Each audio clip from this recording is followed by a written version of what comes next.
তো মক্কায় সবচেয়ে বড় কুস্তিগিরের নাম ছিল রুকানা।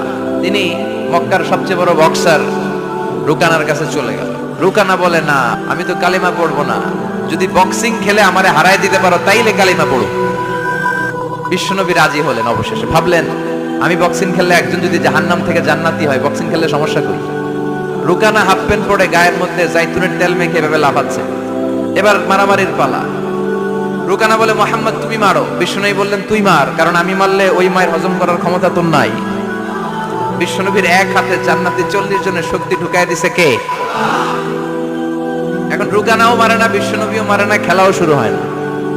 বিশ্বনবী মারে নাই, কিন্তু বিশ্বনবী ওনার ডান হাত মোবারক, কি নরম হাত, সফটার দেন সিল্ক, এই হাতটা দিয়ে বিশ্বনবী রুকানার ডান কাঁধে এভাবে টাচ করলেন।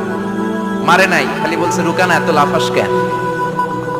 টাচ করার সাথে সাথে রুকানা বেহুশ হয়ে জমিনে পড়ে যায়।